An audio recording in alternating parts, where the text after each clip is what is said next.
is the first all-weekend, all-diversity panel of these gymnasts, these personal trainers, all these weight trainers. And that's a big thing because this is a situation of underappreciation of people that are actually doing things in the fitness industry. So I want people to give a round of applause to all these speakers right now.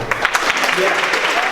I'm glad you are here because it shows that you care about your health, of yourself, and the people around you. One thing that people always ask me is like, what's the best workout to do? Like, should I do HIIT? Should I do weight? Should I do rock climbing? Whatever.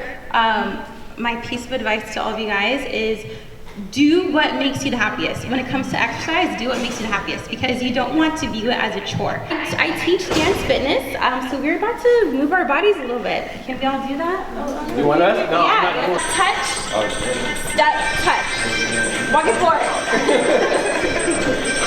Walk it back. We're gonna do that again. Okay, 5, 6, step, touch, step, touch. Walk it back. Here we go. Step, touch. Walk it back. Here we go. Step, touch. Walk it back.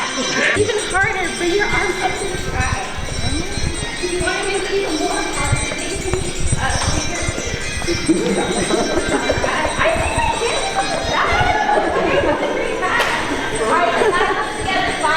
Because of my lifestyle, I started to have these crazy bleeding symptoms. Now, anybody that knows, if you're bleeding when you're not supposed to be bleeding, that you're about to be checking out. That's what was going on. So after my last child was born, these symptoms started happening immediately afterwards. I was an alcoholic, but like a lot of alcoholics, we don't think we're alcoholics. We just drink, we socially drink, but we socially drink every day. And it's a problem. So I came to a crossroads at that time. I had to stop, but I didn't know how to deal with it. Emotionally, it was my crutch. I didn't know how to deal with it. Anything that came up, any problem that I had, any uncomfortable feeling that I had, I always had that to fall back on, right? It always made me feel comfortable, so I had to stop. So what I did was, one night after a party, I said, I gotta be here for this girl.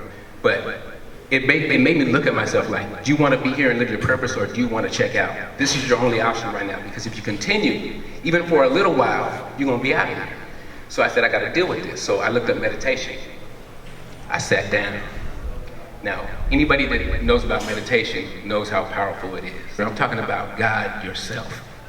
And I sat down, and I sat, and I sat, and I sat, and I sat, day after day. I stayed sober. I've been sober for over 11 years now.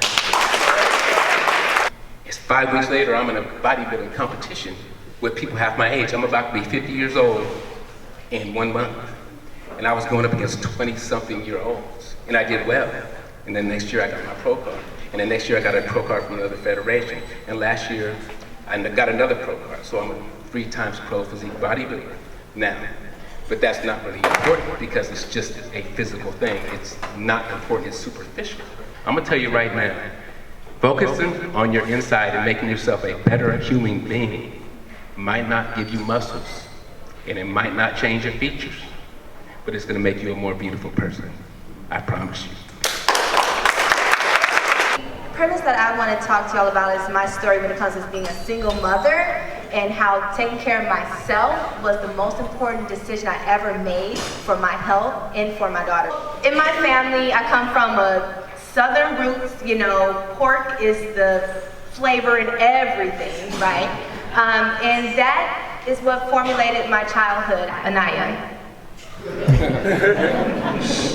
That's how you know she's mom. Right? So that's where I came from with it. So I also have been training for some years now before Anaya was born. So like over 7 years now, I've been being coached myself, and I started with the meat thing, like you said. You know, your rice, your chicken, and your veggie, rice, chicken, veggie. And it got to a point where I was like, I'm eating a lot of meat. It began to happen when Anaya was about 2 years old, as I started having gallbladder attacks. And does anybody know what's the main stem of a gallbladder attack? It's fat, fried food specifically. So that's what set it off for me. In the meantime, I was a single mom here, actually in California, no family. And as I was in this pain, lying in the bed not knowing what was wrong with me, I had to ask myself, like, if something does really go wrong with me, who's going to take care of her? Who is going to be here? And that was a reality check for me. It's like, you have to do something different.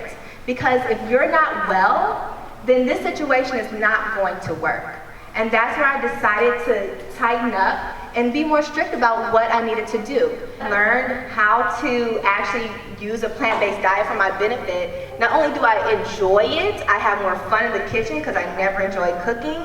And in addition to that, I'm healthier. I had these gallbladder attacks, I haven't had one since, not any. And that just makes me feel so good because this is something that a lot of people suffer from. Women of color especially. My mother had her gallbladder removed, grandmother had hers removed, cousins had theirs removed. And so to be able to speak in confidence with my doctor and say, you know, I'm gonna go another route is very empowering. And that's what's important for me, is for us to all begin to take our health in our own hands and know that we have the power inside of us to heal. And that's one of the biggest things that I want everyone to take away. Another thing too that came to mind was I'm Mexican, and I was like, what about all the other foods like carne asada and queso fresco? For those of you who don't know, it's basically grilled meat and fresh cheese. And I realized that that's not really my culture. That's their perspective of the culture from like the past 50, 60 years. I was like, nah, I don't resonate with that anymore, and I'd rather just eat things that make me feel great right now. So that's something we have to all keep in mind, is there's no need to sacrifice your culture. Instead, you just replace it with things that make you feel great overall. So thank you guys for listening. So a few little tips, go-away tips is one, just have confidence in yourself, be around people that bring you up. Second thing is, you're gonna exercise, make sure you exercise in a healthy and effective way. And the third thing is be mindful of what you eat and know how you feel. Listen to your body, how you eat certain foods, and just keep those three things in mind and you'll be able to feel better. Today I'm mostly going to talk about how to connect mental health with exercise and a plant-based diet. Think about it as mental health as the fire, right? And to get fire, we need a spark and we need lighter fluid. Exercise is a spark. Eating right is lighter fluid. Combine everything. You can't just go after one thing. I feel so lost on how to do anything, you know, like we're so used before, you know, like your chicken, your protein, your broccoli, your rice. And when you show people you can have all this variety of food and you'll be fine, it's just amazing.